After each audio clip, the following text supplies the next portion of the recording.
Oke guys, selamat malam. Kembali lagi bersama saya. Hari ini hari Jumat, tanggal 14 Oktober, sekitar jam 6.15 petang ya guys ya. Hari ini kita akan membahas saham dari BES ya, Bekasi Fajar Industrial Estate.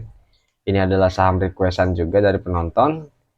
Ya, sebelum itu kita lihat IHSG hari ini tadi sempat hijau ya di open, kemudian di closingnya itu dia kempes guys ya, kempes 0,96%. Nah ini akibat dari tadi malam juga ya pengumuman inflasi dari Amerika begitu ya. Kalau menurut saya sih ini hanya panic selling ya sementara begitu ya. Di sisi lain memang ekonomi Indonesia lagi bagus-bagusnya, jadi nggak usah khawatir, apalagi selama emiten yang kalian hold itu adalah emiten yang bagiin dividen dan gede-gede kayak gitu ya, fundamentalnya juga oke, jadi nggak usah khawatir ya.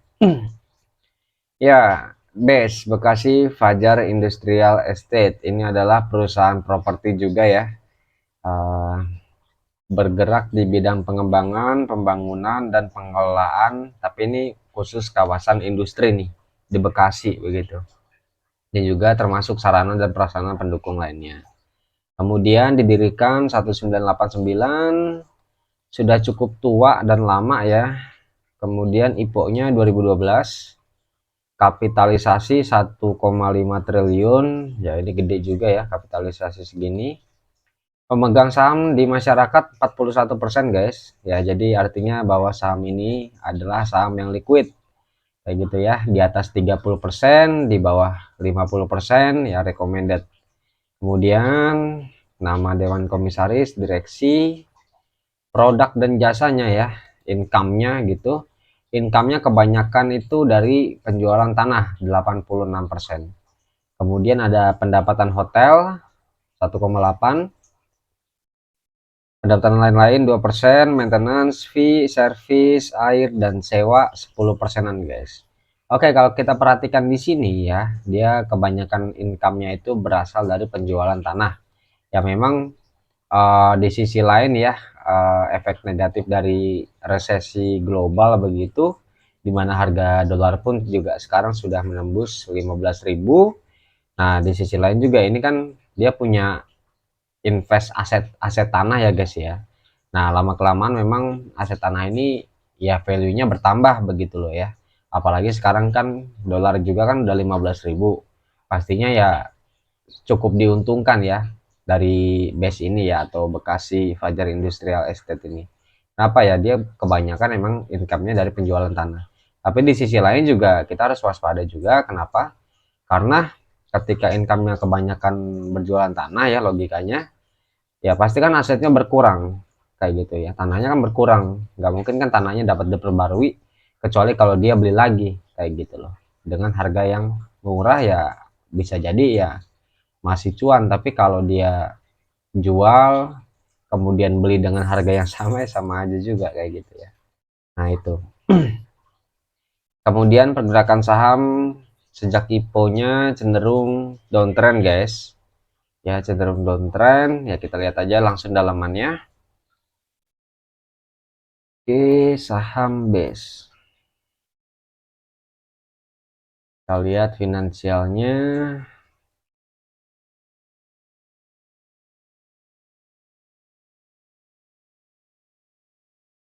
Ya, laba bersih untuk pemilik entitas induk 117 miliar. Iya, ini cukup menarik guys ya, di mana laba bersih di kuartal 2-nya itu lebih gede daripada kuartal 1 ya, apalagi di kuartal 2 dia minus nih 20 miliar kalau kuartal 2 2021.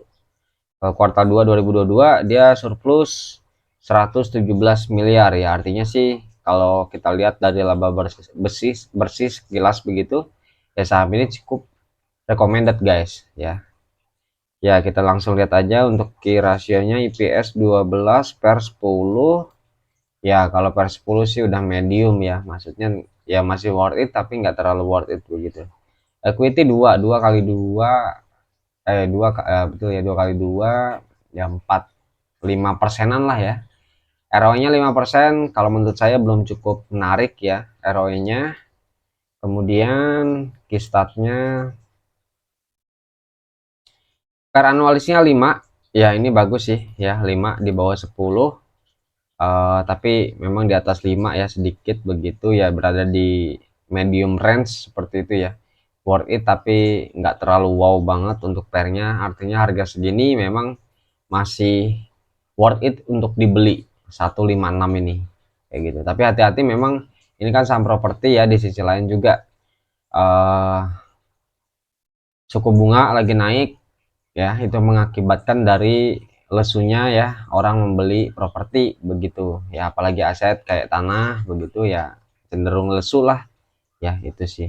Tapi setelah resesi berakhir begitu, biasanya memang saham-saham yang akan rebound kembali itu adalah saham-saham yang pendalamannya cukup dalam sekali ya, terutama di saham properti begitu. Kalau kalian mau masuk di harga segini, kalau kita lihat dari pairnya aja sih ya masih worth it begitu. Tapi kita tentu pastinya ada pertimbangan lainnya ya, yaitu dividen yieldnya, nanti kita hitung berapa. Oke. PS anualis 27 guys. Ya, dia pernah bagiin dividen nggak? Kalau di Stockbit sih belum ada ya. Coba kita lihat di RTI. Ya, kita cek di RTI base. Kistatnya 27, core-nya. Ya, terakhir dia bagiin 2019 guys. 2017, 18, dan 19 ya. Kalau yang terakhir sih dia bagiin 8,75. Nah, kalau di RTI IPS anualisnya di 2019 itu 39. Berarti DPR-nya dia pernah bagiin terakhir itu 8,75 dibagi dengan 39 dikali 100. Oke, dapat 22%-an ya. 22,4% untuk DPR terakhirnya ya. Terakhir kali dia bagian tahun 2019, IPS anualisnya 39, dia bagian dividen sebesar 22,43 DPR-nya, maka didapatkan dividennya 8,75, itu tahun 2019. Oke, kalau kita asumsikan dengan DPR yang sama ya, 22%-an ini dikalikan dengan IPS yang sekarang ya guys ya. 27 ya. IPS anualisnya 27, berarti dikali 27 dibagi 100. Ya, dapat 6 ya IPS-nya. Dapat 6 guys, karena memang kistatnya lebih gede di 2019. Nah, kalau kita hitung dividen yield-nya dengan harga yang sekarang, berarti dibagi dengan 156. Oke, dapat 3,8% untuk dividen yield-nya. Nah, kalau kalian tanya, ini worth it enggak nih dividen yield-nya segini 3,8? Kalau menurut saya sih belum worth it ya. Harga segini itu masih mahal kalau kita lihat dari dividen yield-nya. Memang betul kalau kita lihat dari pairnya sendiri, itu harganya tadi pairnya kan 5, jadi harganya sih masih worth it ya kalau kita lihat cuman dari pairnya aja. Tapi kalau kita mempertimbangkan dividen yield yang kita dapatkan ya, itu 3,8%. Itu pun juga kalau dia bagiin dividen begitu ya. Nah, itu guys. Jadi kalau menurut saya sih kesimpulannya worth it apa enggak? Kalau menurut saya sih belum worth it ya. Kenapa? Karena memang saya mengutamakan dividen yield. Kalau dividen yieldnya di atas 4%, lebih bagus 10% ya begitu, ya saya masuk aja entry. Tapi sejauh ini untuk saham base ini belum terlalu menarik ya, belum begitu menarik, apalagi nih adalah saham properti begitu loh ya. Mudah untuk diguncangkan dengan isu resesi, dengan suku bunga yang naik, inflasi dan sebagainya. Nah, itu hati-hati ya, apalagi dividen yieldnya kecil banget kayak gitu. Kalau menurut saya sih belum worth it. Oke, kemudian ini kan kalau dia bagiin 22,4%. Kalau dia bagiin DPR-nya 50% guys, menarik enggak? Oke, kita lihat di sini 3,8 ya guys ya, 3,8. Berarti tadi kan dia IPS-nya itu mana tadi ya?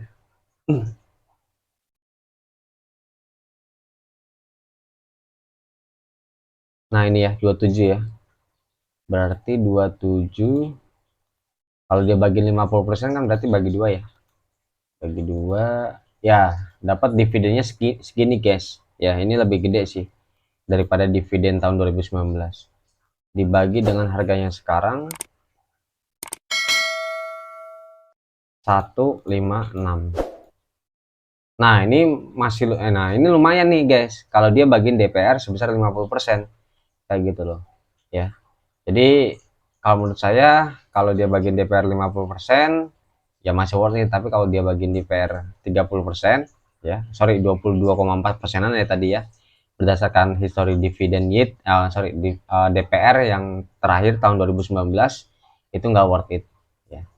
Nah, kalau menurut saya harganya segini itu masih worth it ketika dia bagiin dividen 50% kayak gitu DPR-nya ya. Nah, kalau tadi ya kalau kita buruk-buruknya 22 persenan, harga wajarnya berapa kayak gitu. Ya kalau 22 berarti kan tadi kan dividennya kan potensinya 6 ya. 6 perak per lembar saham. Berarti kalau kita bagi 100 aja ya masih 6 persenan ya. Ini baru worth it sih ya. 6 persenan. Kemudian kalau kita 6 dibagi dengan harganya misalnya 80, iya 7,5. 7,5 kalau dia 50 jadi kan 6 dibagi 50. Nah, ini baru worth it nih, guys ya. 60 coba 60. 6 bagi 60. Ya, 10%. Ya menurut saya sih harga wajarnya sih 60 sampai 100 sih ya. 120 lah ya. Kalau 120 kan masih 5. Coba 6 dibagi 120. Ya, 5 persenan kan. Jadi kalau menurut saya sih harga wajarnya memang 60 sampai 120 perak kayak gitu. Makanya dia memang semenjak nih berapa bulan terakhir kan dia turun nih ya, mengalami fase downtrend kayak gitu ya. Nah, harga sahamnya cenderung turun downtrend begitu. Ya kenapa? Karena memang dividend yield-nya belum oke, guys. Bagi investor begitu loh, ya. Itu sih, guys, dari segi fundamentalnya. Kemudian dari segi teknikalnya kita lihat ya. Mungkin bagi kalian ada yang mau pegang ini barang short time begitu ya, recommended atau enggak. Ya, di sini kita lihat sepertinya ada pola double bottom ya, guys ya. Nah, menurut saya sih ini menarik nih untuk tradingan. Nah, ini kan muncul pola double bottom nih, guys. Dia sempat ke harga 155 ya. Tapi dia ketarik ya, tapi closingnya jelek banget sih ini. Tipis banget sih 156 begitu. Tapi kalau menurut saya kalau dia bisa balik dari harga supportnya ya, supportnya di sini. Nah, supportnya di sini area 150-an lah ya. 105, ini kita naikin dikit ke atas. Ya 151 begitu, 150-an berarti. Nah, ini kita pantau nih, dia bisa nggak nih rebound dari 150-an. Ya kalau dia bisa rebound dari 151 aja ya, atau 152 begitu, ya dia bakal aman sih. Dia bakal membentuk pattern pola double bottom kayak gitu ya. Itu sih, guys. Cuman hati-hati ya, karena memang ini isunya lagi nggak stabil nih ya, berita-berita begitu. Market juga lagi nggak stabil ya, hati-hati aja. Nah, untuk support yang kedua di sini 130, support yang ketiga di sini, guys. Ya. Area 100 sampai 100, sorry, 106 sampai 110 ya. Nah, itu area support yang ketiga. Terus sejauh ini sih ya dia mencoba untuk rebound ya. Dia closing sih jelek sih, ada tarikan ke bawah nih 156. Tapi dia bisa nggak nih bertahan di atas 151? Kalau bisa bertahan di atas 151, dua kali aja, dua kali hijau begitu, artinya ada sentimen positif dari pasar ya. Nah berarti dia bakal ke sini. Ini area TP yang pertama 174 ya, 174 itu TP yang pertama. TP yang kedua di sini di area 187 ya, 186 lah ya. Nah itu area TP yang kedua. Sejauh ini sih saya masih eh, baru bisa menggambarkan 2 TP ya, karena memang dari historinya dia belum ATH begitu. Sejauh ini sih 180-an ya, 186 kalau kita lihat dari Juli. Ya jangan pegang lama-lama ini barang guys, karena memang dari fundamentalnya sendiri belum worth it ya, dari dividen yieldnya. Memang laporan keuangannya bagus, tapi ketika laporan keuangan bagus tanpa disertai dengan dividen yang gede, ya buat apa, percuma begitu, kita dapat apa begitu ya. Itu sih guys pembahasan kita pada malam hari ini. Jangan lupa subscribe, sampai jumpa di lain waktu. See you semua, bye.